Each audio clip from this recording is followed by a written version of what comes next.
Isang panginginig ang yumugyog sa dibdib ni Baldo nang marinig ang halahak ng kanyang asawang si Vela sa loob ng kwarto, habang ang kanyang inang si Aling Karing ay nakakulong sa madilim na imbakan, nag-iisa at gigil na yakap ang lumang Amerikana ng anak. Binitawan ng taksil na aswa ang lason. Mamatay na sana ang matandang yan para mapasakin na ang bahay. Ngunit hindi alang ni Vela, nakatayo na sa dilim ang tunay na may-ari ng buhay niya. Magagawa pa kaya ni Baldo na iligtas ang kanyang ina bago huli ang lahat?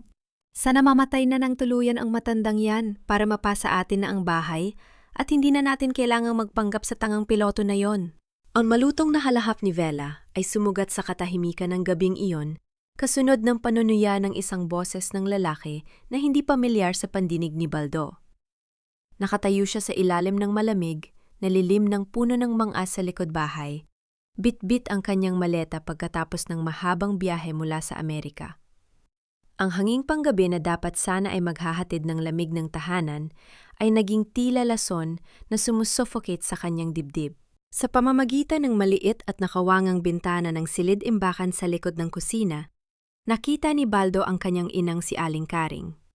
Nakaupo ang matanda sa malamig at hubad na semento, nakabalat lamang sa manipis na duster, habang mahigpit na yakap-yakap sa kanyang dibdib ang lumang uniporme ng piloto ni Baldo. Ang kulubot na mga daliri ng ina ay dahan-dahang humahaplo sa sulsing bahagi ng manggas ng jacket, habang ang kanyang mga labing nanginginig sa lamig ay paulit-ulit na bumubulong ng pangalan ng anak sa gitna ng dilim. Ang lalamunan ni Baldo ay natuyot at napuno ng mapait na bara. Ang kanyang mga daliri na nakakapit sa hawakan ng maleta ay nanginig at namuti ang mga buko sa matinding pagpipigil. Walang sigaw na lumabas sa kanyang mga labi, ngunit sa loob ng kanyang dibdib, ang bawat tibok ng puso ay tila isang basag na bubog na tumutusok sa kanyang kaluluwa.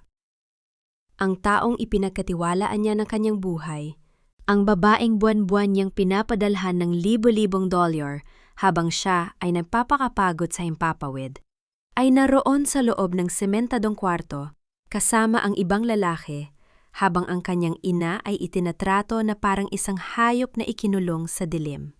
Baka naman makahalata si Baldo kapag tumawag yan bukas, babe? Tanong ng lalaki sa loob, ang boses ay puno ng kawalan ng galang. Baka magtaka yon kung bakit kulang ang pera sa maintenance ng nanay niya. Ano ka ba, Hector? Napaka-uto-uto ng lalaking yon.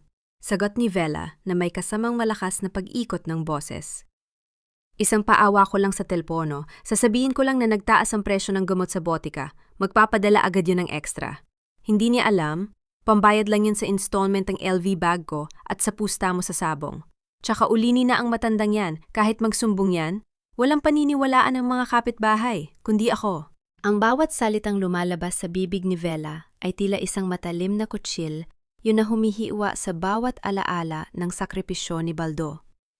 Naramdaman niya ang malamig na pawis na pumapatak sa kanyang noo, habang ang kanyang paningin ay nagdilim sa matinding puot. Nais niyang itapon ang kanyang maleta, sirain ang pinto ng kusina, at hirapin ang dalawang taksil na yon.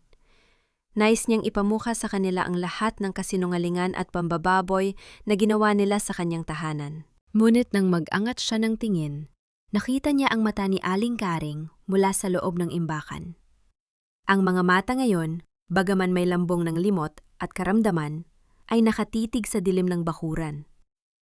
Tumigil ang matanda sa paghaplos sa jacket, at sa isang maikling saglit ng kalinawan, ang kanyang mga labi ay gumalaw upang bumuo ng isang tahimik na salita. Baldo! Ipinikit ni Baldo ang kanyang mga mata habang ang luha ng matinding sakit ay tuluyang pumatak sa kanyang pisngi. Alam niyang kapag sumugod siya ngayon ng walang paghahanda, gagamitin ni Vela ang karamdaman ng kanyang ina at ang legal na kapangyarihan upang baligtarin ang sitwasyon at idakliklarang walang kakayahan ang matanda. Ang galit na walang plano ay maghahatid lamang ng mas malaking pang-anib sa kanyang ina. Narinig ni Baldo ang kaluskos na mga yabag ni Vela na patungo sa pinto ng imbakan. Ang tunog ng bakal na trangka na dahan-dahang iginuguhit sa kahoy ay umalingaw-ngaw sa gabi, kasunod ng pagsigaw ni Vela mula sa labas ng pintuan. Manahimik ka riyan sa loob, matanda! Kapag narinig pa kitang bumubulong-bulong dyan, hindi ka kakain bukas. Pumikit ng mahigpit si Baldo. Ang kanyang buong katawan ay nanginginig sa matinding paninikip ng dibdib. Dahan-dahan, nang walang anumang ingay na nalilika sa basang damuhan, ibinalik niya ang kanyang maleta sa kanyang tabi at humhakbang ng paatras patungo sa dilim ng mga puno ng banaba. Bawat hakbang palayo sa kanyang sariling bahay ay parang pag-iwan sa kanyang sariling kaluluwa. Ngunit ang apoy sa kanyang loob ay hindi na muling mamamatay.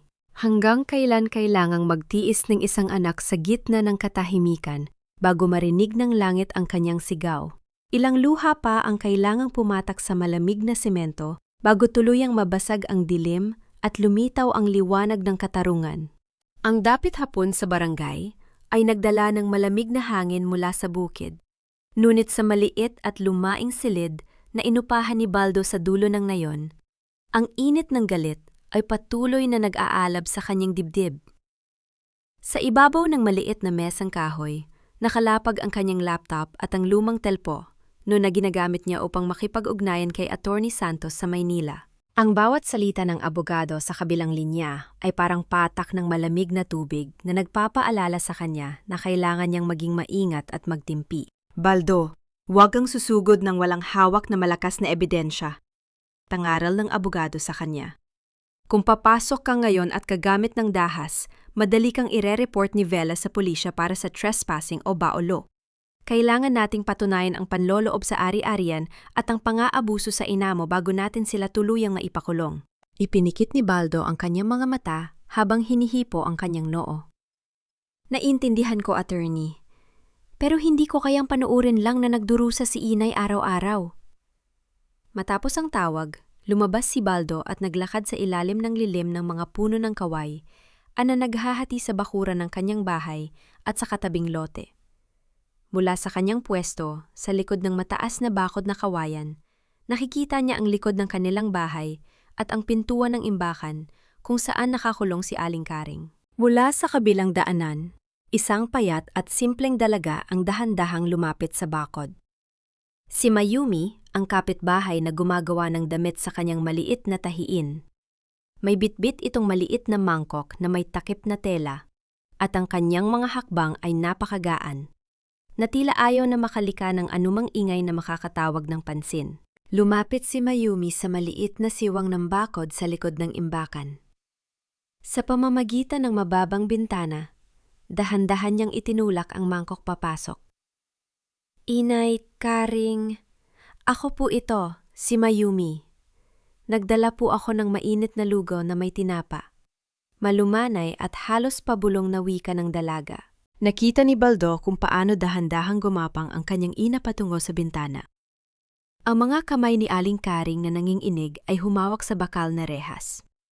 Bago tanggapin ng matanda ang pagkain, inabot nito ang kamay ni Mayumi at idinaiti ang likod ng palad ng dalaga sa kanyang noo upang magmano. Isang eksena ng malalim na paggalang na matagal lang hindi nakikita ni Baldo sa loob ng kanyang sariling tahanan. Inilagay ni Mayumi ang kutsara sa kamay ng matanda at pinagmasdan itong kumain ng may ngiti sa kanyang mga labi. Bago umalis, kumuha si Mayumi ng isang maliit at sariwang bulaklak ng sampagita mula sa kanyang bulsa at maingat na inilagay ito sa nakabukas na palad ni Aling Karing. Para po mabango ang silid ninyo, inay, bulong ng dalaga. Ngunit ang katahimikan ng sandaling yon ay biglang nawasak nang bumukas ng malakas ang pintuan sa likod ng kusina. Lumabas si Vela na nakasuot ng mamahaling duster, nakakrus ang mga braso at may matalim na tingin sa kanyang mga mata. Hoy, Mayumi! Ano na naman yung ginagawa mo dyan sa bakod ko? Sigaw ni Vela na may kasamang panliliit sa kanyang boses. Ilang beses ko bang sasabihin sa'yo na huwag mong papakialaman ng matandang yan? Sinisira mo ang disiplina na itinuturo ko sa kanya. Lumingon si Mayumi, buo ang loob, at hindi natatakot sa matalim na tingin ng kontrabida. Naglugo lang po ako para kay Inay Karing Vela. Gutom na po siya at malamig ang gabi sa loob ng imbakan. Wala kang pakialam kung gutom siya o hindi! Bulyaw ni Vela habang lumalapit at itinuturo ang daliri sa mukha ni Mayumi. Bahay ko to at ako ang nag-aalaga sa kanya. Kung magkasakit yung matandang yan dahil sa pinapakain mo, Ikaw ba ang magbabayad sa ospital? Huwag kang magpapakabait dito dahil kilala kita. Gusto mo lang magpalakas para kapag umuwi si Baldo ay may maipagmamayabang ka. Tinitigan siya ni Mayumi ng diretso sa mga mata. Walang bakas ng galit, ngunit puno ng dignidad. Hindi ko kailangang magpalakas kanino man, Vela. Ginagawa ko ito dahil tao si Inay. Karing, at nararapat siyang tratuhin ng may respeto. Kung hindi mo kaya yon ibigay sa kanya, huwag mong pigilan ang mga taong gustong tumulong. Nalaglag ang panga ni Vela sa bilis at tapang ng pagsagot ni Mayumi. Bago pa makapagsalita uli ang taksil na aswa, tumalikod na si Mayumi at dahan-dahang naglakad palayo, bitbit ang bakanting tray. Nakatayo si Baldo sa likod ng kawayan. Ang kanyang dibdib ay nag-uumapaw sa matinding pasasalamat at pagkamangha. Sa gitna ng kadiliman at kasamaan na lumamon sa kanyang bahay, may isang taong tulad ni Mayumi na nananatiling ilaw at proteksyon para sa kanyang ina. Bakit nga ba ganun na lamang ang pagmamalasakit ng dalaga sa kanyang ina? Kahit wala naman silang dugong pinagsamahan. Nang maglakad si Baldo pabalik sa ilalim ng ilaw ng post sa kalsada upang bumalik sa kanyang silid, biglang tumunog ang kanyang telefon o sa bulsa. Isang notification mula sa kanyang bangko sa Maynala ang lumabas sa screen. Ang perang pinadala niya kahapon na nakalaan sana para sa 3 buwang supply ng gamot at gatas ni Aling Karing, ay kaka-withdraw pa lamang ng buo mula sa isang ATM sa bayan. Hinawakan ni Baldo ang resibo at ang telepono sa ilalim ng dilaw na ilaw ng post, habang ang kanyang mga ngipin ay nanggigil sa matinding galit. Ang perang iyon na dapat ay pambuhay sa kanyang ina ay tuluyan ng nilamon ng kasakiman ni Vela. Ang tulog ng ringtone sa telpon o ni Baldo ay parang matalim na karayom na tumutusok sa kanyang pandinig habang nakatayo siya sa tabi ng salaming bintana ng isang maliit na cafe sa bayan. Sa kabilang kalye, maliwanag ang ilaw ng isang mamahaling butik ng mga imported na bag at sapatos. Sa pamamagitan ng salamin, malinaw na nakikita ni Baldo si Vela na nakangiti ng malapad habang isinusukat ang isang kulay gintong shoulder bag, habang si Hector ay nakatayo sa kanyang likod at nakahawak sa baywang ng taksil na asawa. Pindot ni Baldo ang button upang sagutin ang tawag, habang pilit na pinatitigas ang kanyang boses upang hindi magpahalata. "Hello, babe?" Ang sweet at malambing na boses ni Vela sa kabilang linya. Isang boses na dati ay naghahatid ng ginhawa kay Baldo kapag siya ay pagod sa paglipad sa Amerika. "Nako, mabuti naman at sinagot mo. Kanina pa ako nag-aalala sa'yo dyan sa abroad." Ipinikit ni Baldo ang kanyang mga mata habang pinagmamasdan ang sarili sa salamin. "Vela, bakit ka napatawag? May problema ba sa bahay?" "Babe, kailangan ko ang tulong mo." Ang boses ni Vela ay biglang naging garalgal at puno ng kunwaring pag-iyak, isang pambihirang pag-arte ng gaslighting na nagpadurog sa puso ni Baldo. Si Inay Karing kasi biglang tumaas ang presyon kaninang umaga. Dinala ko siya sa klinik at kailangan bilhan ng bagong hanay ng mga gamot sa puso. Kulang na kulang ang naipadala mo kahapon, babe. Baka naman pwedeng magpadala ka pa ng extra na 50,000 piso? Para lang sa kalusugan ng mami mo. Naramdaman ni Baldo ang pag-akyat ng init sa kanyang leeg. Nakikita niya sa kabilang kalye kung paano itinuturo ni Vela ang pangalawang bag sa tindera habang nakadikit ang telepono sa kanyang tainga, walang kahit anong bakas ng pag-aalala o luha sa kanyang muka. 50,000? Mahinahong tanong ni Baldo, pilit na ginagawang pabulong ang kanyang boses. "Vela, katatransfer ko lang ng pera kahapon para sa 3 buwang supply ng gamot at gatas ni Inay." "Ano ka ba naman, Baldo?" Biglang nag-iba ang tono ni Vela, naging maasim at puno ng pambabanta. "Nagtitipid ka ba para sa sarili mong ina? Ako na nga itong nagpapakapagod na mag-alaga sa kanya rito sa Pilipinas habang ikaw ay nagsasaya dyan sa Amerika. Tapos paghihinalaan mo pa ako? Kung ayaw mo magpadala, ikaw ang umuwi rito at magpakain sa nanay mong ulinen." Ang bawat salita ni Vela ay parang laso na tumatagas sa linya ng telpono. Napahigpit ang hawak ni Baldo sa kanyang telpono hanggang sa lumitaw ang mga ugat sa kanyang braso. "Sige, Vela. Ipapadala ko ngayon din sa online account mo. Siguraduhin mo lang na mapupunta yan sa gamot ni Inay." "Yun naman pala, babe. Love you! Mag-iingat ka dyan sa paglipad mo ha! Mabilis na sagot ni Vela bago tuluyang ibinaba ang tawag nang walang pag-aalinlangan. Napanood ni Baldo mula sa bintana ng kafe kung paano ibinaba ni Vela ang telepo at mabilis na nag-swipe sa kanyang cellphone. Ilang segundo lamang ang lumipas na matanggap ng taksil na asawa ang notification ng perang naisalin mula sa account ni Baldo. Kasunod noon ay ang malakas na halahak ni Vela habang inaabot sa tindera ng butik ang kanyang credit card para bayaran ang 2 mamahaling bag. Ngunit hindi doon nagtapos ang pagtataksil. Paglabas nila ng butik, nakita ni Baldo kung paano kumuha si Vela ng ilang bundle ng cash mula sa kanyang bag at inabot ito kay Hector. "O yan ang pambayad mo sa utang mo sa sabungan," sabi ni Vela kay Hector habang nakangisi.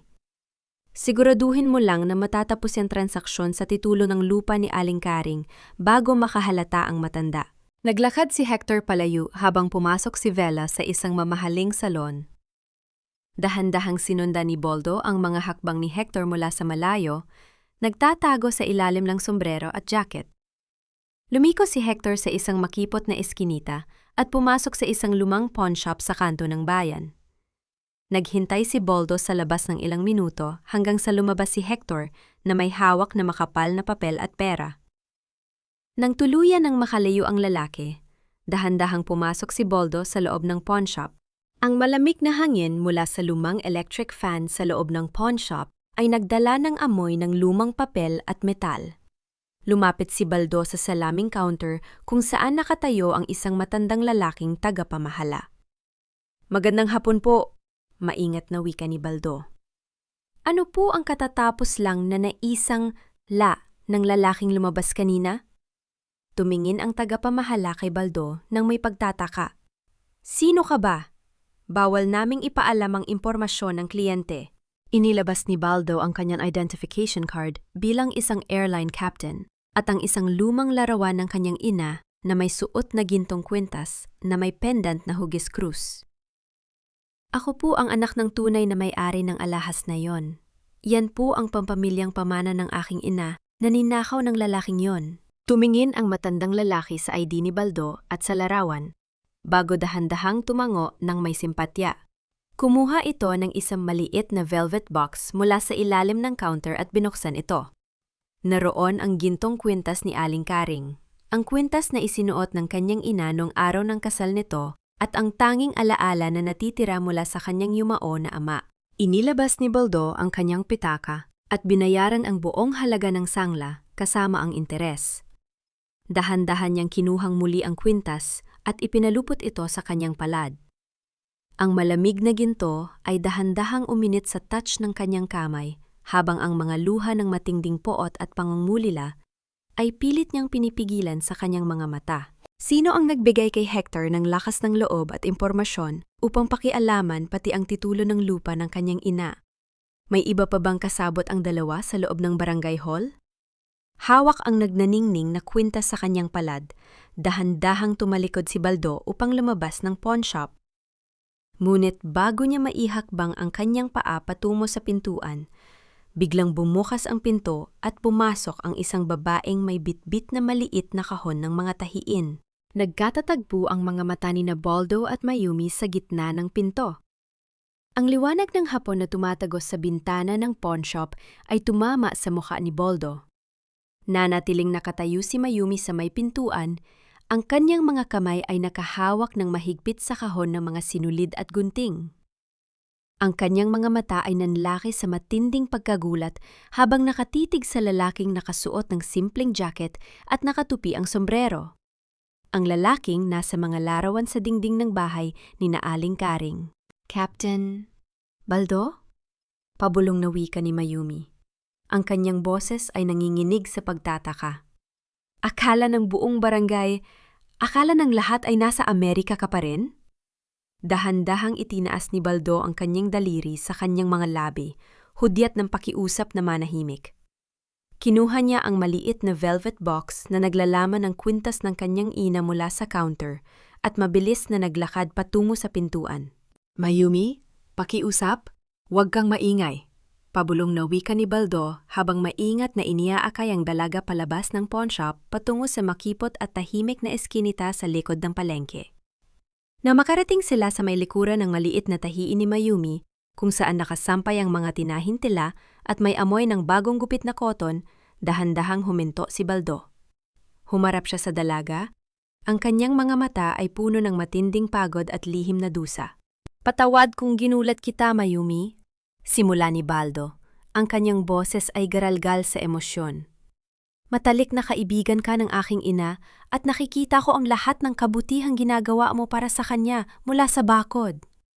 Pakiusap, huwag mong ipapaalam kahit kanino na nakauwi na ako, lalo na kay Vela." Tumingin si Mayumi sa mga mata ni Baldo at sa isang sandali, naunawaan ng dalaga ang buong katotohanan.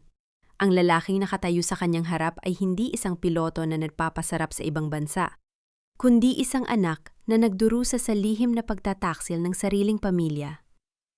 "Alam mo na ba, Captain?" Mahinahong tanong ni Mayumi. Ang kanyang boses ay puno ng malalim na awa. "Alam mo na ba kung paano nila pinapakitunguhan si Inay Karing sa loob ng bahay?" Ipinikit ni Baldo ang kanyang mga mata habang tumatagaytay ang isang mainit na luha sa kanyang pisingi. "Narinig ko ang lahat noong gabing dumating ako, Mayumi. Nakita ko ang aking ina sa malamig na semento ng imbakan. Nakita ko kung paano niya yakapin ang lumang jacket ko habang nanginginig sa lamig. Ang masakit. Wala akong magawa agad dahil kailangan kong protektahan ang kalusugan ng aking ina at ang ebidensya laban sa kanila." Naramdaman ni Mayumi ang matinding kirot sa kanyang sariling dibdib habang pinagmamasdan ang matatag na piloto na dahan-dahang nawawasak sa harap niya. Mabilis niyang inilagay ang kanyang kahon sa mesang kahoy at kumuha ng isang malinis at puting panyo mula sa kanyang bulsa. Inabot niya ito kay Baldo ng may buong paggalang at lambing. "Punas mo po ito, Captain," pabulong na sabi ni Mayumi. "Huwag kang mawala ng pag-asa. Araw-araw kong binabantayan si Inay Karing sa pamamagitan ng bakod. Hindi ko hahayaan na saktan nila siya ng tuluyan." Kinuha ni Baldo ang panyo. Ang kanyang mga daliri ay dahan-dahang sumayad sa mainit na kamay ni Mayumi. Ang simpleng ugnaya yon ay nagdala ng isang pambihirang ginhawa sa puso ni Baldo. Isagramdam na hindi siya nag-iisa sa gitna ng labanang ito. "Salamat, Mayumi," sagot ni Baldo habang nakatitig sa malilinis na mata ng dalaga. "Ikaw lang ang nag-iisang liwanag na natitira sa buhay ng ina ko ngayon. Sabihin mo sa akin, may iba pa bang ginagawa si Vela sa loob ng bahay na dapat kong malaman?" Bumuntong hininga si Mayumi at lumapit ng kaunti kay Baldo. "May nakita ako nung isang araw habang naghahatid ako ng kurtina. May isinuksok si Vela na isang makapal na kulay brown na sobre sa ilalim ng malaking aparador sa kanilang kwarto. Narinig ko silang nag-aaway ni Hector dahil ayaw ibigay ni Vela ang susi ng aparador hanggat hindi natatapos ang pirmahan sa barangay." Kumunot ang noo ni Baldo. "Ano ang nakatago sa sobreng yon?" "Hindi ko po tiyak, Captain," sagot ni Mayumi. "Pero parang mga lumang papeles ng lupa at ang mga bankbook ni Inay Karing. Kung makakapasok tayo ng lihim sa bahay habang wala sila, maaari nating makuha ang sobrenyon para magamit mong ebidensya." Napatitik si Baldo kay Mayumi. Ang kanyang puso ay napuno ng matinding paghanga sa tapang at katalinuhan ng dalaga. Sa kabila ng panganib na maaari nitong harapin kay Vela, handa pa rin si Mayumi na itaya ang sarili para sa katarungan ng kanyang ina.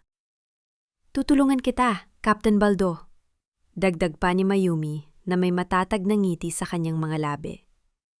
"Pangako, ibabalik natin ang dignidad ni Inay Karing." Isang maikling sandali ng tahimik at malalim na pagkakaintindihan ang bumalot sa kanila. Sa unang pagkakataon matapos ang mahabang panahon ng pagdurusa, naramdaman ni Baldo ang pag-usbong ng isang bagong pag-asa at ang dahan-dahang pagputok ng isang slow burn na damdamin para sa dalaga. Ngunit ang pambihirang katahimikan ng hapon ay biglang naputol nang ang tunog ng isang mabilis na sasakyan ay huminto sa tapat ng kalsada. Sa pamamagitan ng siwam ng kurtina sa tahiin ni Mayumi, nakita nila ang itim na kotse ni Hector na pumarada sa mismong harap ng pintuan. Ang anino ng lalaki ay dahan-dahang lumalapit sa pintuan ng tahiin habang nakahawak sa kanyang baywang. Ang init na tanghali ay parang apoy na sumusunog sa bubong ng lumang bahay. Sa loob ng malaking sala, nakaupo sa makintab na upuang kahoy si Tia Diding, ang nakatatandang kapatid ng ina ni Vela. May hawak itong makapal na kulay brown na sobre at isang maliit na lalagyan ng itim na tinta para sa thumb mark. "Vela, huwag ka nang magpatumpik-tumpik pa!" Ang maasim at matinis na boses ni Tia Diding ay umalingaw sa buong sala. Habang walayang piloto mong asawa at tuliro ang matanda, pilitin mo nang ilagay ang daliri niya rito sa papeles. Kapag naisalin na sa pangalan mo ang titulo ng lupa, wala nang magagawa si Baldo kahit umuwi pa siya mula sa Amerika. Tumingin si Vela sa pinto ng imbakan habang nag-aalinlangan. "Tia Diding, baka magwala ang matanda. Baka magsumbong sa mga kapitbahay kapag nasaktan." "Napakaduwag mo talaga!" Bulyaw ni Tia Diding habang tumatayo at hinahatak ang braso ni Vela. "Aon ang hahawak sa kamay niya. Kunan mo nga ng tinta ang daliri ng matandang yan na yun din." Pumunta ang dalawang kontrabida sa imbakan sa likod ng kusina. Binuksan ni Tia Diding ang pinto at kasarapan ng tulog ni Aling Karing nang bigla itong hatakin paakyat mula sa semento. Ang manipis at kulubot na braso ng matanda ay naniga sa takot habang itinutulak siya ni Tia Diding patungo sa mesang kahoy. "Wag! Pakiusap! Wag!" Ang nanginginig at pabulong na sigaw ni Aling Karing habang pumapatak ang kanyang mga luha.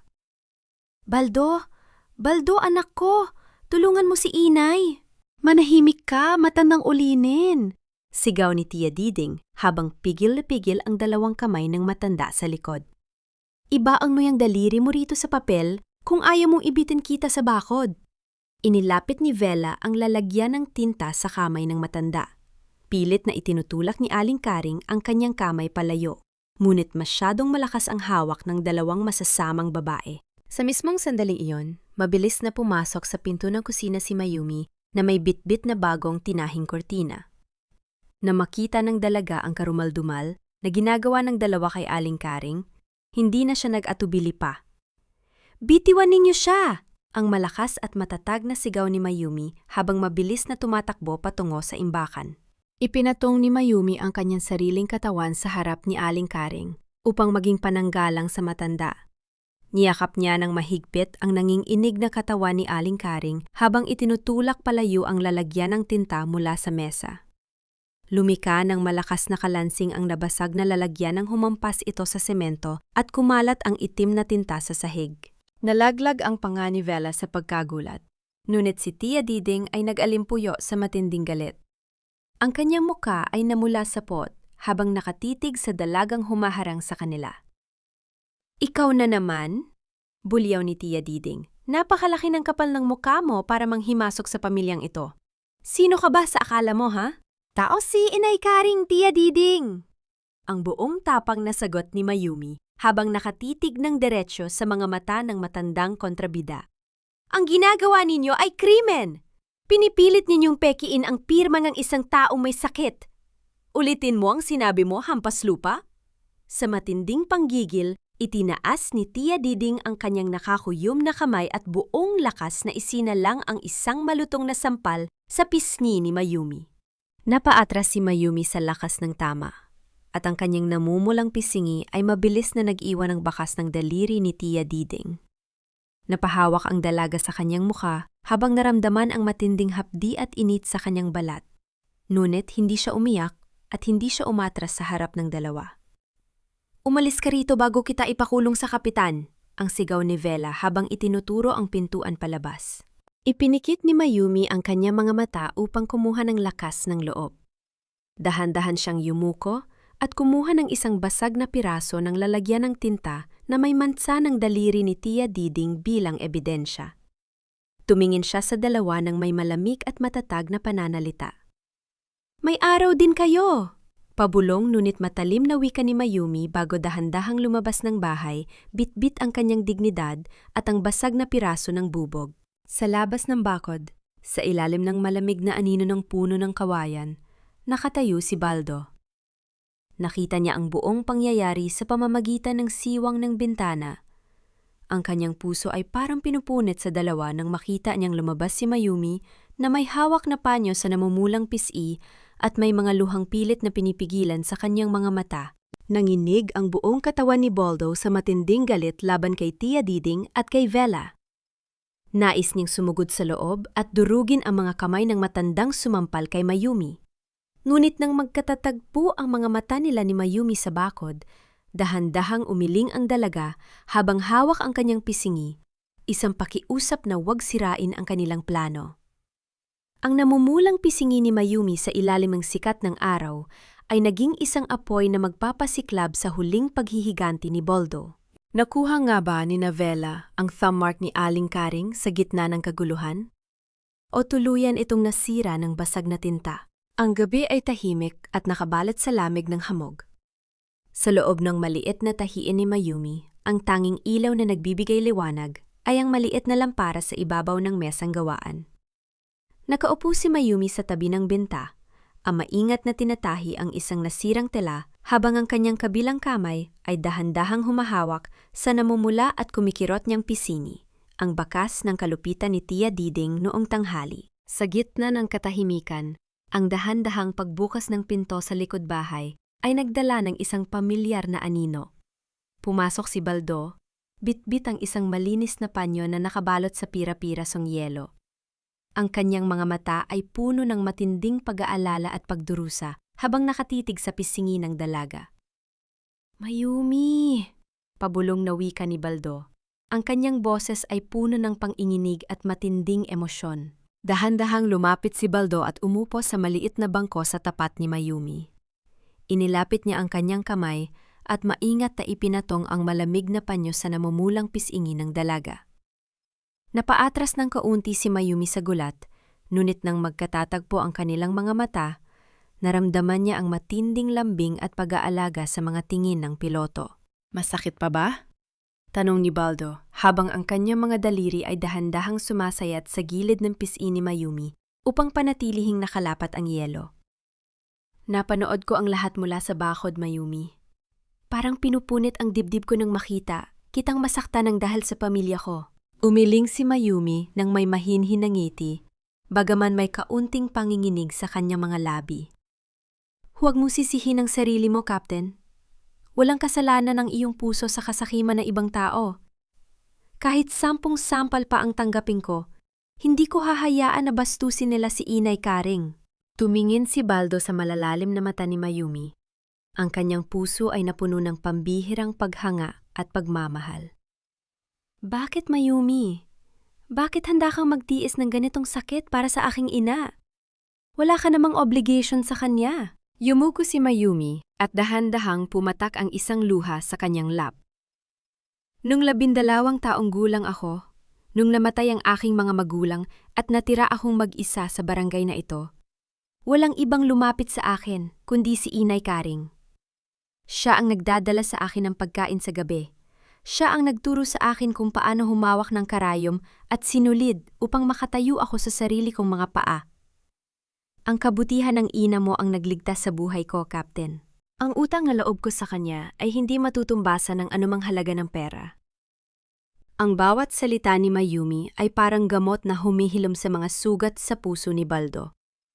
Dahan-dahang inalis ni Baldo ang yelo at inilapag ito sa mesa. Sa halip na lumayo, dahan-dahan niyang hinawakan ang malamig na kamay ni Mayumi at ipinalupot ang kanyang malalaking daliri sa daliri ng dalaga. Naramdaman ni Mayumi ang mabilis na pagtambol ng kanyang puso sa dadaang init ng palad ni Baldo. Ang distansya sa pagitan ng kanilang mga mukha ay naging napakalapit, sapat upang maramdaman ang mainit na hininga ng bawat isa sa gitna ng malamig na gabi. Pang-ako sa'yo, Mayumi, pabulong na wika ni Baldo habang nakatitig ng malalim sa mga labi at mata ng dalaga. Hindi ko nahahayaan na may manakit pa sa'yo muli. Pagkatapos ng lahat ng ito, ako naman ang magtatanggol sa'yo at sa aking ina. Isang matamis at lihim na kilig ang bumalot sa malit na silid. Ang slow burn na damdamin na matagal nang nakatago sa kanilang mga puso ay tuluyan ng sumiklab sa maikling sandaling iyon ng katahimikan at pagmamahalan. Kinuha ni Mayumi ang isang lumang tala-arawan na may takib na vintage na tela mula sa ilalim ng kanyang mesang tahiin at ipinakitang sandali kay Baldo. Nakatago rito ang mga lumang resibo ng mga naipundar ni Inay Karing bago siya magkasakit, Captain. Magagamit natin ito laban sa kanila. Ngunit bago pa man mabuksan ni Baldo ang tala-arawan, isang dahan-dahang kaluskus ang narinig mula sa ibabang bahagi ng pinto sa harap ng tahiin. Isang nakatiping puting papel na may guhit ng kulay pulang tinta ang dahan-dahang isinuksok mula sa labas sa ilalim ng siwang ng pinto. Mabilis na tumayo si Baldo at kinuha ang papel. Nang buksan niya ito sa ilalim ng ilaw ng lampara, nakasulat sa pulang tinta ang matalim na banta mula kay Hector. Umalis ka na sa barangay na ito habang buo pa ang mukha mo, Mayumi. Kung hindi, ikaw ang unang mamatay bago ang matanda. Ang nakatiping puting papel na may pulang tinta ay nanginginig sa nakakuyom na kamay ni Baldo. Ang bawat letra ng banta ni Hector ay parang apoy na nagpapaninga sa pot sa kanyang dibdib. Nais ding sugurin agad ang lalaki sa oras na yon, ngunit ang mahinahang paghawak ni Mayumi sa kanyang braso ay nagbalik sa kanya sa tamang pag-iisip. Huwag kang magpapadala sa galit, Captain. Pabulong na pakiusat ni Mayumi. Ang kanyang mga mata ay matatag sa kabila ng panganib. Ito ang gusto nilang mangyari, ang mawalan ka ng kontrol. Hindi ako natatakot sa banta ni Hector. Mas natatakot ako na matalo tayo sa laban para kay Inay Karing. Huminga ng malalim si Baldo at dahan-dahang itinago ang sulat sa kanyang bulsa. Salamat, Mayumi. Bukas na bukas din, tatapusin natin ang legal na lakad na ito. Kinaumagahan, bago pa man sumikat ang araw, patagong naglakad si Baldo patungo sa isang maliit at lumang kapilya sa dulo ng kalapit na bayan. Sa loob ng tahimik na kapilya, sa ilalim ng ilaw ng mga kandila, naghihintay si Attorney Santos kasama ang barangay captain ng kanilang nayon na si Kapitan Manuel. Captain Baldo, mabuti at nakarating ka. Ang malalim na boses ni Kapitan Manuel habang nakikipagkamay kay Baldo. Matagal ko nang pinalalagay ang kilos ni Vela sa barangay hall. Ngunit kailangan natin ng konkretong ebidensya bago tayo makakilos laban sa kanila. Inilabas ni Attorney Santos ang isang folder mula sa kanyang briefcase at inilatag ito sa mesang kahoy. Tingnan mo ito, Baldo. Natuklasan namin sa Registry of Deeds na nagsumite na si Vela ng isang peking special power of attorney at isang gawa-agaw na medical certificate mula sa isang doktor sa bayan. Inilalarawan doon na wala ng kakayahan si Aling Karing at ibinibigay na sa kanya ang buong karapatan sa bahay at lupa. Nanginig ang mga labi ni Baldo sa matinding galit. Napakakapal ng mukha ng babaeng yan. Paano naaprubahan ng notaryo publiko ang ganitong peking dokumento na wala man lang tunay na pirma ni Inay? Yon ang aming iminaimbestigahan, sagot ng abogado. Binayaran ni Hector ang isang tiwaling notaryo sa kabayanan upang tatakan ang papeles ng walang beripikasyon. Inilabas ni Baldo mula sa kanyang bag ang mga ebiden siya nakalap nila ni Mayumi. Ang flash drive na naglalaman ng mga video at audio recording ng panggagansat at pang-aabuso ni Vela sa imbakan. Ang mga resibo ng bangko na nagpapatunay na ang pera para sa gamot ay napunta sa mga luxury items at sabong. Pati na rin ang lumang tala-arawan at resibo ng lupa mula kay Mayumi. Napatingin si Kapitan Manuel sa mga ebidensya at napailang sa matinding galit at pagkagimbal. Napakawalang iya! Sa loob ng maraming taon na naglilingkod ako sa barangay na ito, ngayon lang ako nakakita ng ganitong uri ng pagtataksil at kawalan ng utang na loob sa magulang.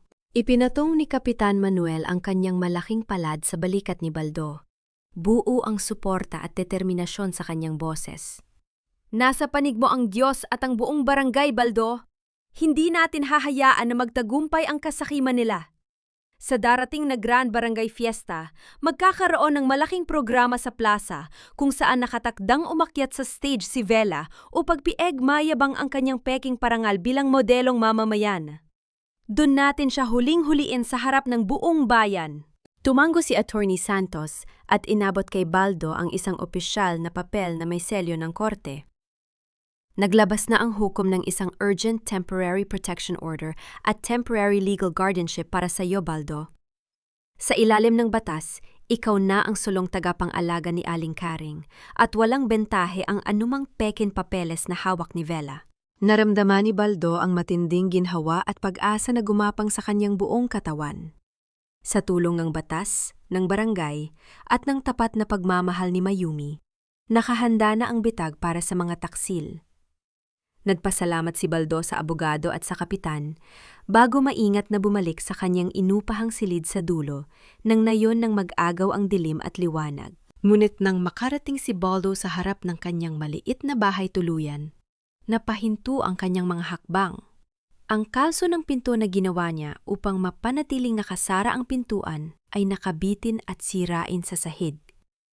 Nakasara ng kaunti ang pinto, ngunit bukas ang ilaw sa loob at makikitang gulo-gulo ang kanyang mga gamit sa ibabaw ng mesa. Dahan-dahang itinulak ni Baldo ang nakawangang pinto ng kanyang silid. Ang kanyang kamay ay nakahawak ng mahigpit sa isang maliit na flashlight. Ang kanyang mga damit sa maleta ay nakakalat sa semento at ang mga drawer ng mesang kahoy ay nakalabas. Ngunit isang matalim na ngiti ang lumitaw sa mga labi ng piloto dahil ang lahat ng mahahalagang dokumento at flash drive na naglalaman ng mga ebidensya laban kina Vela ay ligtas na nakatago sa cloud account at hawak na ni Attorney Santos.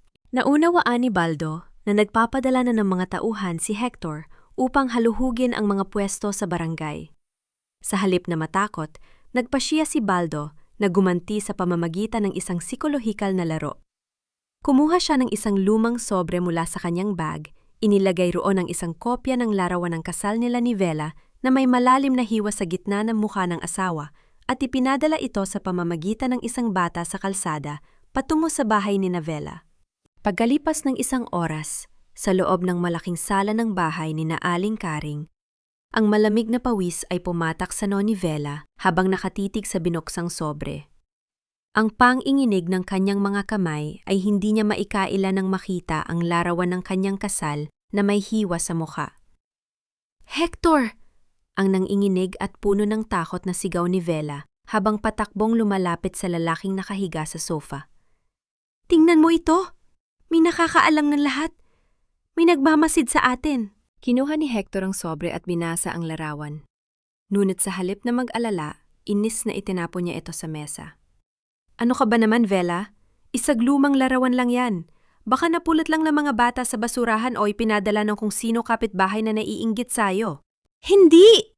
bulyaw ni Vela. Ang kanyang boses ay naging maasim at puno ng paranoia. "Ramdam ko, Hector! Nararamdaman kong may nakatayo sa dilim tuwing gabi. Paano kung umuwi na si Baldo?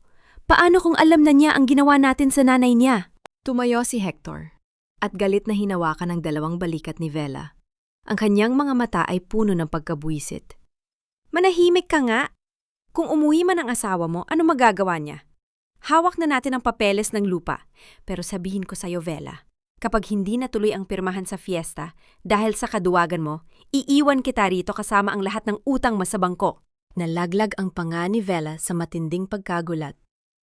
Ang lalaking pinaglaanan niya ng pera ng kanyang asawa, ang lalaking pinagkatiwalaan niya upang lokohin si Baldo, ay walang alinlangan na nagbabantang iiwan siya sa oras ng gipit.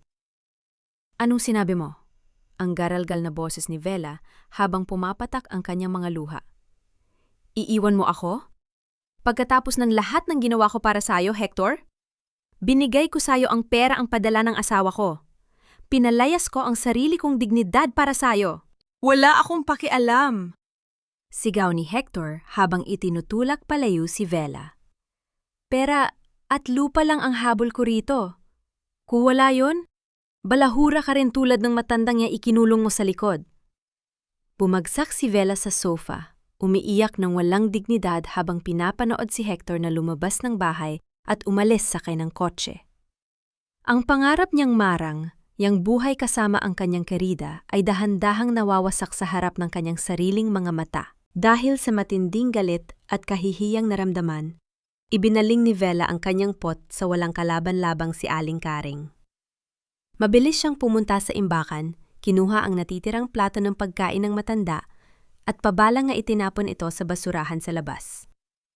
"Magdusa ka dyan, matanda!" Galit na sigaw ni Vela habang pabalang nga isinarado ang pinto ng imbakan. Ngunit sa kabila ng bakod, nakatayo si Mayumi.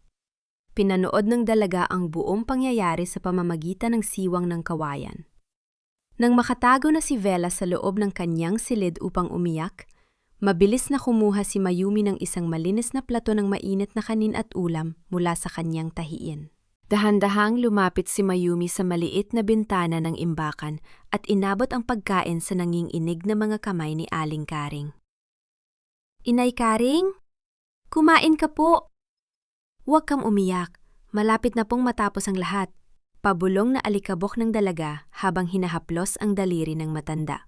Ngunit nang patungo si Mayumi sa gilid ng bakod upang umuwi sa kanyang tahiin, narinig niya ang boses ni Hector sa likod ng mga puno ng saging. Nakatayo ang lalaki sa gilid ng kanyang kotse, may hawak na telepo o at nakang-isi habang pabulong na nakikipag-usap sa kabilang linya. Oo, pare. Nakahanda na ang maleta ko. Pabulong na wika ni Hector sa telpono habang tumatawa ng lihim. Pagkatapos kong makuha ang cash mula sa buyer sa araw ng fiesta, iiwan ko na si Vela sa gitna ng gulo at lilipad na ako patungong Cebu. Wala siyang makukuhang kahit piso. Nanlaki ang mga mata ni Mayumi sa likod ng puno ng saging. Ang mga yapak ni Hector na patungo sa kanyang kotse ay umalingaw-ngaw sa gabi, habang ang dahan-dahang pag-alis ng sasakyan ay nag-iwan ng isang bagong lihim na magpabagsak sa dalawang taksil. Ang kalangitan sa ibabaw ng barangay ay nagdilim at mabilis na nabalot ng mabibigat na ulap. Sa gitna ng gabi, ang malakas na buhos ng ulan ay nagsimulang gumuhit sa hangin, kasunod ng pagkidlat at pagkulog na nagpayanig sa mga lumang bahay kubo. Ang tubig ulan ay mabilis na pumasok sa pamamagitan ng mga nasirang yero sa bubong ng imbakan sa likod ng bahay ni na Aling Karing na nagdulot ng pagbaha ng malamig at putikang tubig sa sementadong sahig. Sa loob ng malaking sala ng pangunahing bahay, nakabukas ang malakas na tugtog mula sa sound system. Nakaupo si Vela, si Hector at si Tia Diding sa paligid ng mesang puno ng alak at pagkain. Nagtatawanan at walang pakialam sa hagupit ng bagyo sa labas. "Pabayaan mo yang matanda sa likod," ang malamig na wika ni Vela habang nagbubuhos ng inumin sa baso ni Hector. "Magaling magtiis yan, kasing tigas ng semento ang ulo niyan." Ngunit sa loob ng basang imbakan, si Aling Karing ay nakaluhod sa nanginginig na tubig. Ang kanyang manipis na duster ay basang-basa at nakadikit sa kanyang payat na katawan. Ang kanyang mga labi ay kulay ube na sa matinding lamig habang pilit niyang itinataas ang lumang jacket ni Baldo upang hindi ito mabasa ng putik. Sa gitna ng hagupit ng hangin at ulan sa bakod, dalawang anino ang mabilis na gumagalaw sa dilim. Si Baldo at si Mayumi, nakabalot sa mga kapote, ay maingat na inalis ang nakakabit na kawayan sa likod ng imbakan. Sa tulong ng isang maliit na lagare at karit, dahan-dahang binuksan ni Baldo ang lumang bakal na traangka ng pinto nang walang anumang ingay na nakakatawag ng pansin sa sala. Nang bumukas ang pinto ng imbakan, ang puso ni Baldo ay parang pinunit ng matalim na kidlat. Nakita niya ang kanyang ina na nakasiksik sa sulok, nanginginig at basang-basa sa malamig na tubig ulan. "Inay!" ang pabulong, ngunit napakatinding sigaw ni Baldo habang mabilis na lumalukso sa loob ng basang imbakan. Lumuhod si Baldo sa putik at buong pagmamahal na binuhat ang kanyang ina mula sa sahig. Isiniksik niya ang basang katawan ng matanda sa kanyang sariling dibdib, habang mabilis na ibinalot ni Mayumi ang isang tuyo at kapal na woolen blanket sa balikat ni Aling Karing. Naramdaman ni Aling Karing ang mainit na yakap ng lalaking nagbubuhat sa kanya. Dahan-dahan niyang itinaas ang kanyang kulubot at nanginginig na kamay, at sa pamamagitan ng malamig na daliri, hinaplos niya ang basang pisngi ni Baldo. Sa gitna ng dilim at nitnit ng bagyo, ang mga mata ng matanda ay kumislap sa isang maikling sandali ng ganap na kalinawan at alaala. "Baldo, anak ko?" ang nanginginig at pabulong na wika ni Aling Karing habang ang mga luha ay pumatak mula sa kanyang mga matang may alapaap ng sakit. "Dumating ka na? Bumalik ka na, anak ko?" Napahagulgol si Baldo sa matinding sakit at ligaya. Hindi siya nakapagsalita. Pinalubog lamang niya ang kanyang mukha sa leeg ng kanyang ina, habang pilit na pinipigilan ang malakas na hagulgol na maaaring makarating sa sala. Ang kulubot na daliri ni Aling Karing ay dahan-dahang nagpunas sa luha sa pisngi ng piloto. Huwag ka nang umiyak, Baldo, pabulong na dagdag ng ina habang kumakapit ng mahigpit sa leeg ng anak. Nandito na si Inay. Ligtas ka na. Inay, patawarin mo ako. Pabulong na sagot ni Baldo habang halik-halik ang noo ng ina. Iniligtas mo ako noong bata ako. Ngayon, ako naman ang magliligtas sa'yo. Mabilis na isinakbit ni Baldo si Aling Karing sa kanyang mga braso at maingat na lumabas sa pinto ng imbakan patungo sa bakod. Inalalayan sila ni Mayumi sa gitna ng basang damuhan at malakas na ulan patungo sa kanyang tahiin, kung saan nakahanda na ang isang malinis, mainit at tuyong higaan para sa matanda. Ngunit habang tinitawid nila ang huling bahagi ng putikang bakuran sa ilalim ng hagupit ng hangin, biglang bumukas ang bintana ng kwarto ni Vela sa ikalawang palapag. Isang malakas at maliwanag na ilaw ng flashlight ang dahan-dahang gumapang mula sa bintana, gumagalaw sa basang sahig at putikang damuhan sa likod bahay patungo sa mismong direksyon ni Baldo at Mayumi. Ang sikat ng araw sa umaga, matapos ang bagyo, ay nagdala ng liwanag sa basang kalsada ng barangay. Ngunit sa loob ng bahay ni Vela, ang dilim ng takot ay magsimulang lumaganap. Bumaba si Vela sa ikalawang palapag na nakasuot ng maayos na damit, bitbit ang lalagyan ng tinta at ang mga peking papeles ng lupa. Ngayong araw, nakatakda ang pirmahan sa harap ng notaryo bago ang gabi ng Grand Barangay Fiesta. Pumunta si Vela sa likod bahay at binuksan ang bakal na trangka ng imbakan. Hoy, matanda! Bumamon ka riyan at mag-ayos ka! Kailangan mong humarap sa notaryo ngayon din! Ngunit walang sumagot mula sa loob. Nang buksan ni Vela ang pinto ng tuluyan, ang malamig na hangin at ang basang semento lamang ang sumalubong sa kanya. Ang imbakan ay ganap na walang tao. Ang pira-pirasong basahan at ang lumang jacket ay wala na rin sa sulok. Sa likod ng imbakan, ang bakal na trangka ng bintana at ang kawayan sa bakod ay malinis na nakaputol. Hector! Tia Diding! Ang matinis at nagpapanik na sigaw ni Vela na umalingaw sa buong bakuran. Wala ang matanda! Nawawala si Aling Karing! Mabilis na bumaba sina Hector at Tia Diding mula sa sala. Ano? Paano nawala yon? Sigaw ni Hector habang hawak ang kanyang ulo sa matinding galit. Kailangan natin ng matanda sa harap ng notaryo ngayon.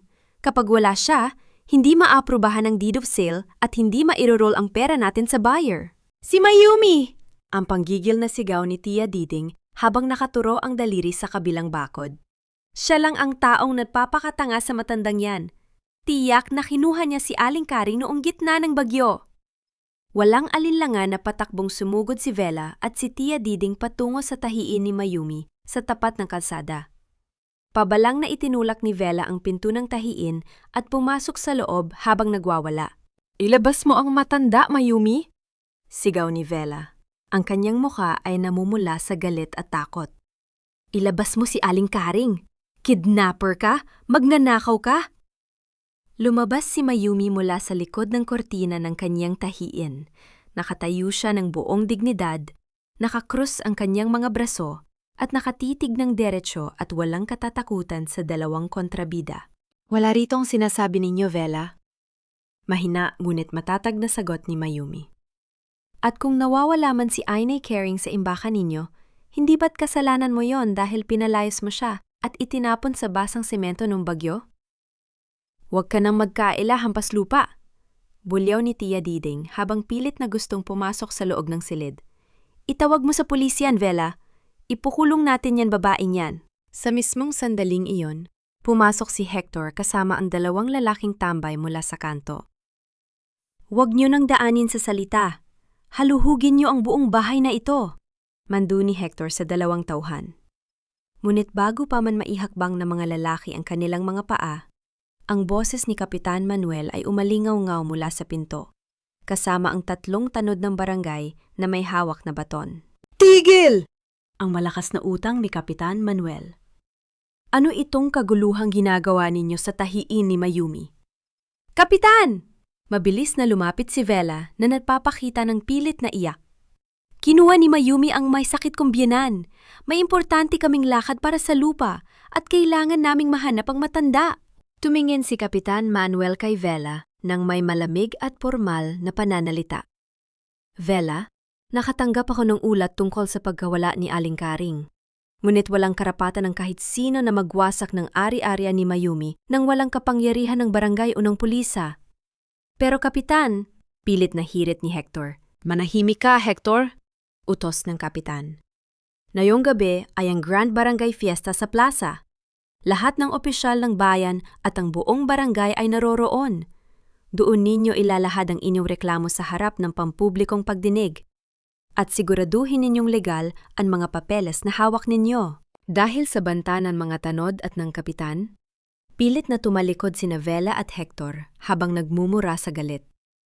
Ngunit bago tuluyang makalabas si Hector sa tahiin, huminto ang kanyang tingin sa mesang tahiin ni Mayumi.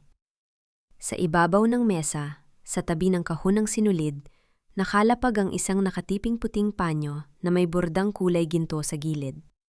Isang logo ng airline at ang pangalang nakaborda sa sulok.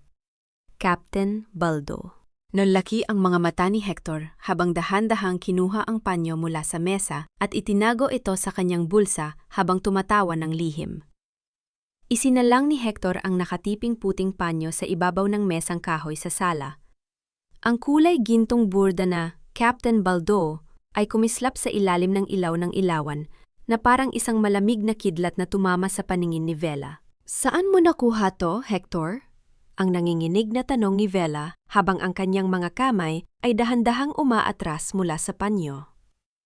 Sa mesang tahiin ni Mayumi, ang malamig na sagot ni Hector habang nakasandal sa pinto. Sinabi ko na sa'yo, Vela, hiaksidente ang pagkawala ng matanda. Bumalik na ang asawa mo. Nakatago siya rito sa barangay at tinutulungan siya ng babaeng yon. Naramdaman ni Vela ang matinding panlamig sa kanyang buong katawan. Ang kanyang puso ay nagtambol sa matinding takot at paranoia.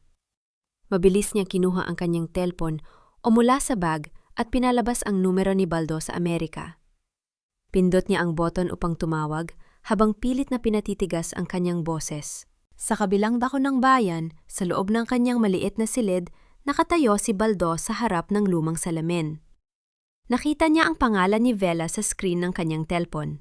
No dahan-dahan niyang sinagot ang tawag, ang kanyang boses ay naging malamig, formal at malayo. Hello, Vela? Ang boses ni Baldo sa linya na parang galing sa ibabaw ng himpapawid. Bakit ka tumatawag? Katatapos lang ang flight ko rito sa Chicago. Nakahinga ng kaunti si Vela, ngunit ang panginginig sa kanyang boses ay hindi pa rin mawala. Babe, kailan ka ba talaga uuwi? May nagsabi kasi rito sa barangay na nakita ka raw nila. Isang maikling at malamig na tawa ang pakawalan ni Baldo mula sa linya. Nananaginip ba ang mga tao dyan sa barangay, Vela? Nasa Amerika pa ako at may 3 flight pa ako ngayong linggo. Bakit? May problema ba sa bahay? Nasaan si Inay? Nawala, babe! Mabilis na pagsisinungaling ni Vela habang humihinga ng malalim. Maayos ang lahat rito. Sige na, pahinga ka na dyan. Sige Vela, magkita tayo sa tamang panahon. Pabulong na wika ni Baldo bago dahan-dahang ibinaba ang tawag. Ipinikit ni Baldo ang kanyang mga mata at inilapag ang telepono sa mesa. Ang psikolohikal na larong ito ay tuluyan ng nagpalubog kay Vela sa sarili nitong paranoia at takot. Sa labas, ang buong barangay ay naging abala sa paghahanda para sa Grand Fiesta. Ang mga makukulay na banderitas ay nakasabit sa bawat kalsada at sa gitna ng malaking plaza, ang malaking stage ay nakatayo na kasama ang isang malapad na projector screen para sa pampublikong programa ngayong gabi. Sa loob ng tanghalan ng Kapitan, tapos na ang lahat ng legal na dokumento kina Attorney Santos at Kapitan Manuel. Ang opisyal na utos ng korte at ang arrest warrant para kina Vela at Hector ay nakahanda na sa kamay ng mga pulis na nakatalaga sa fiesta.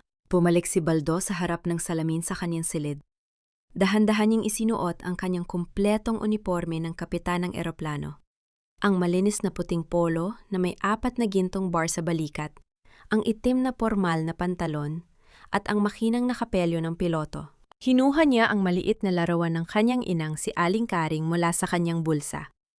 At tinitigan ito ng may malalim na pagmamahal at determinasyon. Inayos niya ang kanyang kapelo sa harap ng salamin.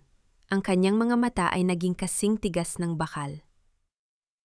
Ngayong gabi, inay, ibabalik ko ang iyong dignidad sa harap ng buong bayan. Pabulong na wika ni Baldo sa larawan. Ngunit habang nag-aayos si Vela sa kanyang kwarto para sa fiesta, biglang tumunog ang kanyang telepo o sa ibabaw ng kama. Isang lihim na mensahe mula sa isang hindi kilalang numero ang lumabas sa screen. Magkita tayo sa stage ng fiesta para sa huling bayaran ng demanda ng lupa.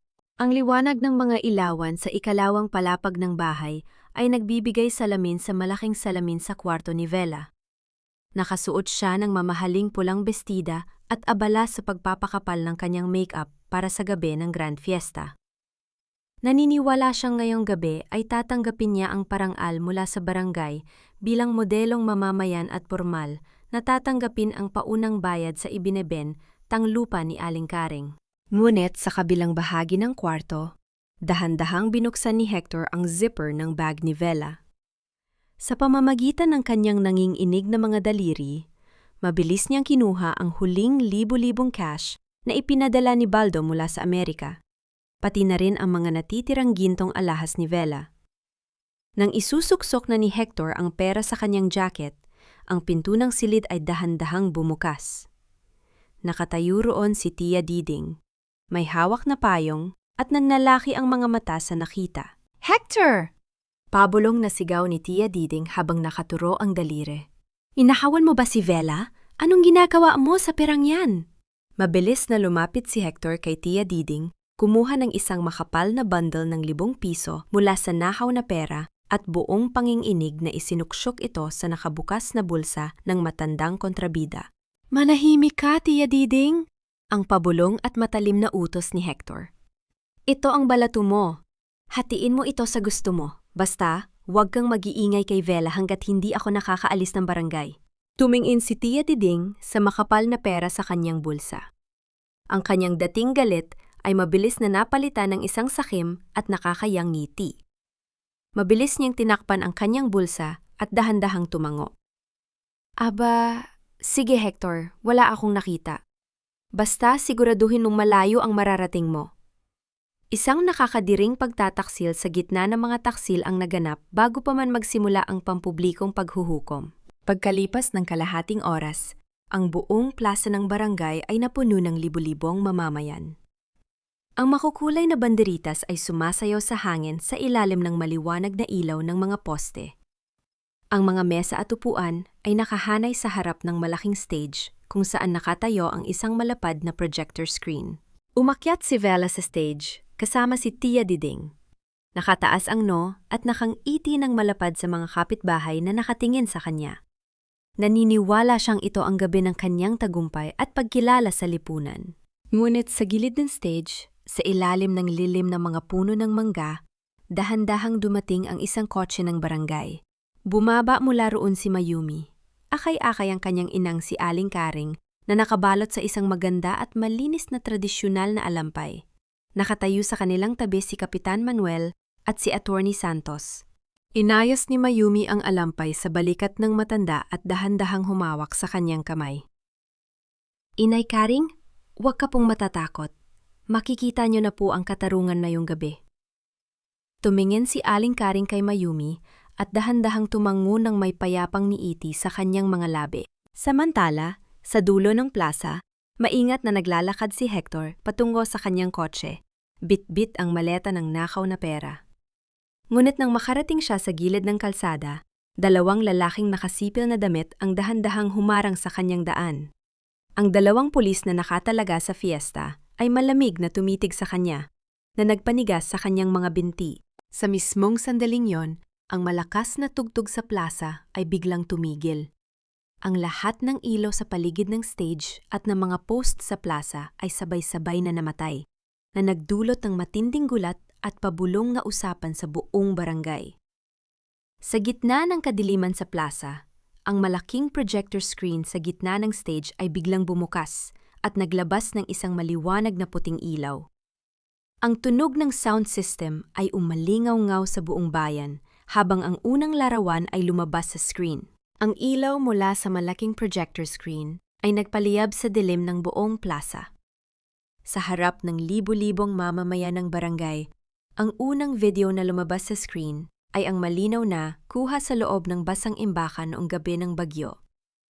Nakita ng lahat kung paano sisantihin at murahin ni Vela si Aling Karing habang ang matanda ay nanginginig sa lamig at nakaupo sa semento.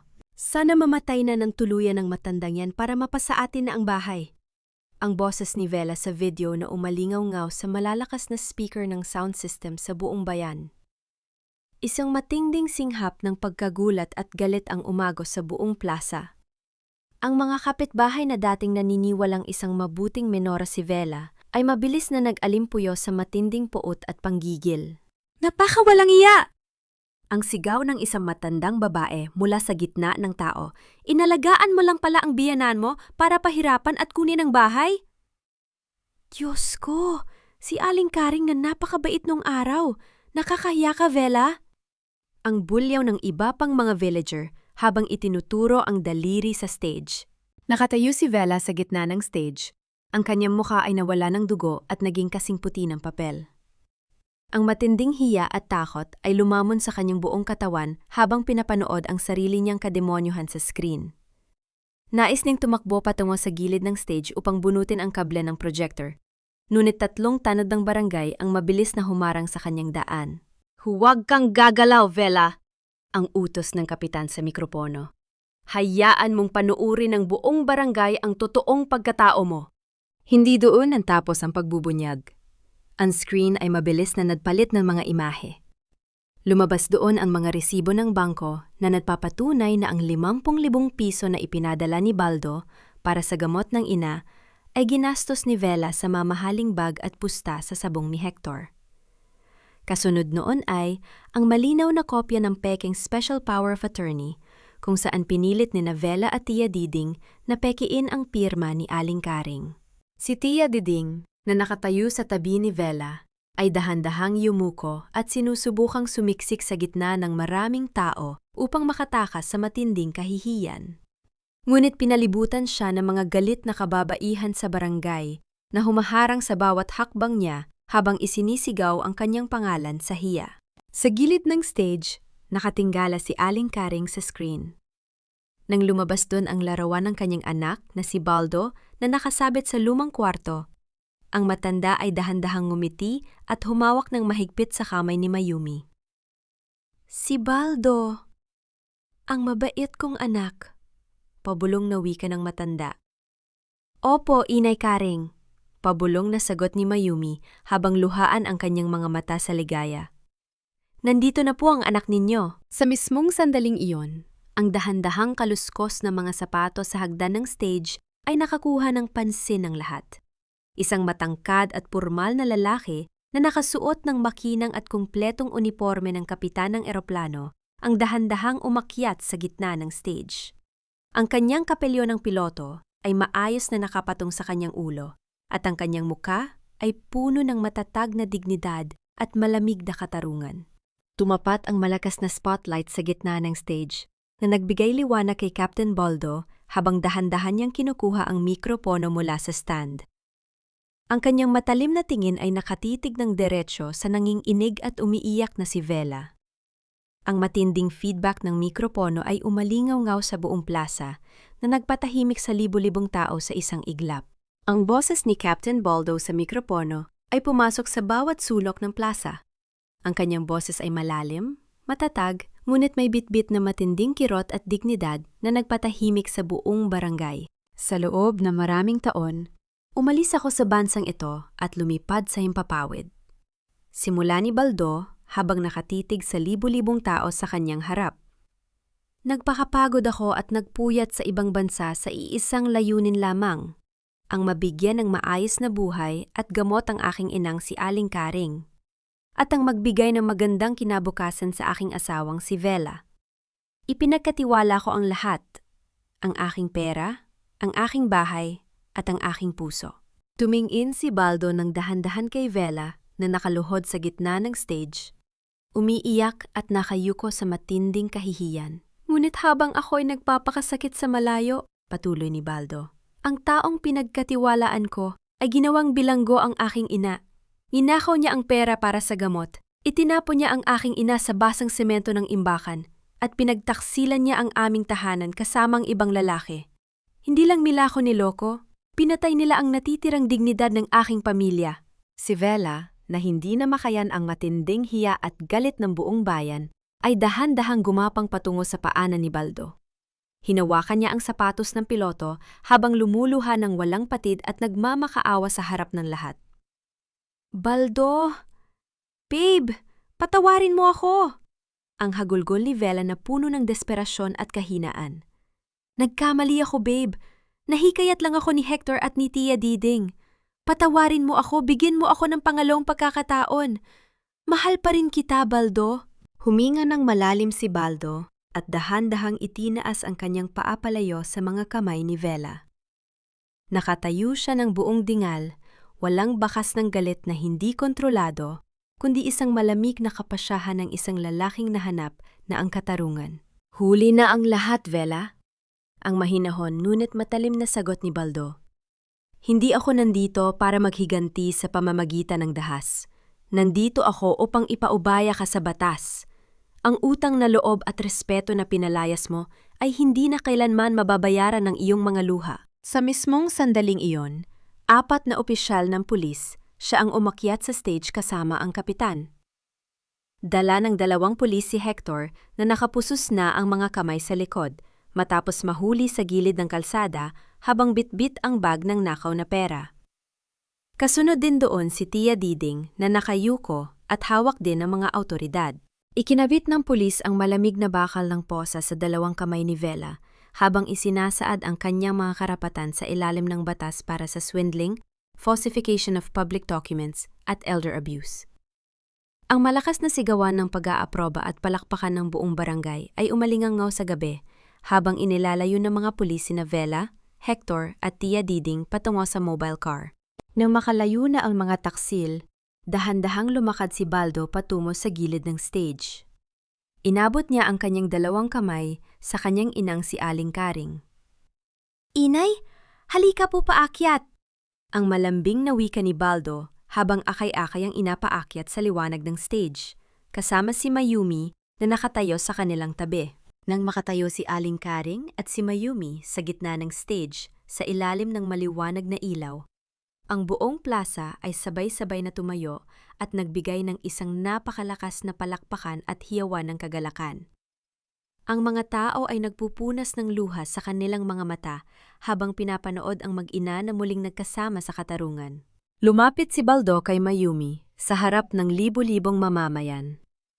Tinitigan niya ang malilinis at magagandang mata ng dalaga at dahan-dahang yumuko upang ibigay ang kanyang buong paggalang at pasasalamat. Mayumi, ang boses ni Baldo na narinig ng buong barangay sa mikropono. Ikaw ang naging liwanag sa pinakamadilim na gabi ng buhay ng ina ko.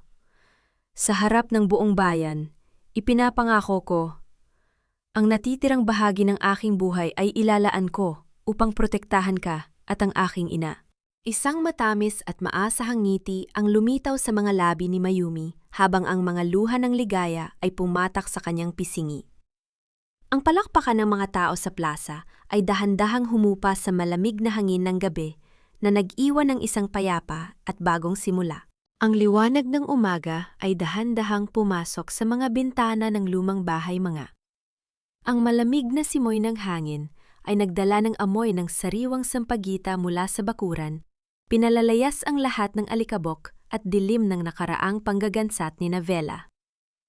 Ang imbakan sa likod ng kusina ay ginawa ng isang malinis at maliit na kwarto ng mga halaman, kung saan ang mga lumang gamit at basahan ay tuluyan ng inalis at pinalitan ng mga bagong kurtinang tinahi ni Mayumi. Sa malaking mesa sa sala, inilatag ni Attorney Santos ang mga opisyal na dokumento mula sa korte. Baldo, maayos na ang lahat. Ang formal at nakangiting balita ng abogado. Naisumit na ang pinal na desisyon para sa annulment at ang pampublikong pagkansela sa peking deed of sale. Ang titulo ng bahay at lupa ay formal nang nakatala sa pangalan ng iyong inang, si Aling Karing, at ikaw ang nakatalagang legal na tagapangalaga. Inabot ni Baldo ang kamay ng abogado at buong pusong nagpasalamat. Salamat, attorney. Dahil sa inyo at sa kapitan, nabawi namin ang aming tahanan. Matapos umalis ng abogado, pumunta si Baldo sa ilalim ng malaking puno ng mangga sa bakuran. Nakaupo roon si Mayumi sa isang wooden bench, maingat na nagtatahi ng isang puting alampay habang pinagmamasdan si Aling Karing na masayang nagdidilig ng mga bulaklak sa halamanan. Lumapit si Baldo at dahan-dahang umupo sa tabi ng dalaga. Ang init ng sikat ng araw sa kanilang balat ay nagdala ng pambihirang kapayapaan sa kanilang mga puso matapos ang mahabang bagyo. Mayumi, ang mahinahong boses ni Baldo habang tinititigan ang malalambot na kamay ng dalaga na humahawak sa karayom. Ilang araw na ang nakakalipas simula noong matapos ang fiesta, ngunit hanggang ngayon, pakiramdam ko ay nanaginip pa rin ako. Kung wala ka nung mga gabing yon, baka tuluyan ang nawala ang ina ko sa akin. Tumigil si Mayumi sa pagtatahi at tinitigan si Baldo ng may tapat at matamis na ngiti. Sabi ko naman sa'yo, Captain, hindi nagtatagal ang dilim kapag may pag-asa. Nararapat kay Inay Karing ang ganitong kapayapaan. Dahan-dahang inabot ni Baldo ang kamay ni Mayumi. Sa pagkakataong ito, hindi lang ito bilang pasasalamat, kundi bilang pagpapahayag ng isang malalim at slow burn na damdamin na tuluyan ng sumibol sa kanyang puso. Ang kanyang malalaking daliri ay maingat na ipinalupot sa daliri ng dalaga, habang ang kanilang mga hininga ay naging iisa sa gitna ng katahimikan ng bakuran. Inilagay ni Baldo ang kanyang kabilang kamay sa kanyang dibdib at humarap kay Mayumi ng buong paggalang. Mayumi, kapag natapos na ang lahat ng proseso ng aking buhay at kapag handa ka na, pwedeng-pwede ko bang hingin ng pahintulot ang iyong lola upang formal na manligaw sa'yo? Gusto kong maging bahagi ng buhay mo, hindi lang bilang kapitbahay, kundi bilang lalaking mag-aalaga sa'yo habang buhay. Naramdaman ni Mayumi ang mabilis na pagtambol ng kanyang puso sa matinding kilig at ligaya. Ang kanyang mga pisngi ay namula sa tamis na mga salita ni Baldo. Dahan-dahan siyang tumango habang nakatitig sa malilinis na mata ng piloto. Hihintayin ko ang araw na yon, Captain Baldo. Pabulong, ngunit buong pusong sagot ni Mayumi. Sa kabilang bahagi ng bakuran, lumapit si Aling Karing sa kanila habang may hawak na isang pumpon ng sariwang bulaklak ng sampagwita. Ang kanyang mga mata ay maliwanag at ang kanyang ngiti ay puno ng linaw at ligaya. Inabot ng matanda ang mga bulaklak kay Mayumi at dahan-dahang hinaplos ang buhok ng dalaga. Para sa magandang anak ko, ang malambing na wika ni Aling Karing bago tumingin kay Baldo at nagumiti. Mabait si Mayumi, Baldo. Huwag mo siyang iiwanan, ha? Napahagulgol si Baldo sa ligaya habang niyakap ang kanyang ina at si Mayumi sa ilalim ng puno ng mangga. Ang sugat ng nakaraan ay tuluyan ng naghilam sa ilalim ng init ng pagmamahal ng pamilya. Tumingin si Baldo sa malawak at bughaw na kalangitan sa itaas, ang kalangitan kung saan siya dating lumilipad palayo upang takasan ang lungkot. Ngunit na yon, wala na siyang dahilan upang lumipad pa ng malayo. Hindi na ako lilipad palayo. Pabulong na wika ni Baldo habang nakahawak sa kamay ni Mayumi at ng kanyang ina. Dahil nandito na sa lupa ang aking tunay na tahanan. Ang huni ng mga ibon sa bakuran ay umalingaw-ngaw sa gabi at umaga na nag-iwan ng isang payapa at walang katapusang ligaya. Pagkalipas ng isang taon, ang hapon sa bilangguan sa bayan ay tahimik at nakabalot sa malamig na hangin. Sa loob ng silid ng dalaw, nakaupo si Vela na nakasuot ng simpleng kulay kahel na uniporme ng preso. Ang kanyang dating maayos na buhok at pampaganda ay pinalitan ng payak at bakas na matinding pagsisi. Pumasok si Baldo sa silid, nakasuot ng simpleng polo at may hawak na maliit na folder. Walang galit sa kanyang mga mata, kundi isang malalim at payapang katarungan. Tumingin si Vela sa kanyang dating asawa. Ang mga luha ng matinding hiya ay mabilis na pumatak sa kanyang pismi. Baldo, patawarin mo ako. Naging napakasama ko sayo at kay Inay Karing. Tinitigan siya ni Baldo na may mahinahong pananalita. Inilagay na ng batas ang katarungan sa tamang pwesto, Vela. Hindi ako pumunta rito upang manumbat. Pumunta ako rito upang sabihin sa'yo na pinalaya ko na ang aking puso sa galit. Pinapatawan na kita. Para sa aking sariling kapayapaan At para na rin makapagsimula ka ng bagong buhay paglabas mo rito. Naiyak ng tuluyan si Vela habang tumatango sa harap ng mesa. Ang tunay na pagpapatawad na ipinagkaloob ni Baldo ay naging pinakamalaking aral na nagpabago sa kanyang puso sa loob ng bilangguan. Bumalik si Baldo sa kanyang tahanan sa barangay. Sa malaking bakuran sa ilalim ng puno ng ang mga bulaklak ng sampagita ay sariwang namumukadkad at nagpapatak ng mabangong amoy sa hangin. Sa may duyan sa barandilya, nakaupo si Aling Karing. Nakangiti at masayang nakatitig sa kanyang bagong jong apo na kalong-kalong ni Mayumi. Si Mayumi, na ngayon ay ganap ng asawa ni Baldo, ay nakasuot ng simpleng duster at may liwanag ng tunay na ligaya sa kanyang mukha. Lumapit si Baldo at umupo sa tabi ni Mayumi. Dahan-dahang ipinalupot ang kanyang braso sa baywang ng asawa habang itinutulak ang duyan ng kanyang ina at anak. Ang tunay na kayamanan sa buhay ay hindi ang perang naiipon sa malayo o ang mga mamahaling ari-arian sa mundo, kundi ang pagmamahal at paggalang sa magulang habang sila ay nabubuhay pa. Ang pag-ibig na tapat, maawain, at hindi naghahangad ng sariling kapakinabangan ay patuloy na magiging liwanag na humihilom sa kahit anong sugat ng nakaraan. Sa ilalim ng malawak na kalangitan, nahanap na ni Baldo ang kanyang tunay na tahanan. Isang tahanang puno ng kapayapaan, pagpapatawad, at walang katapusang pag-asa.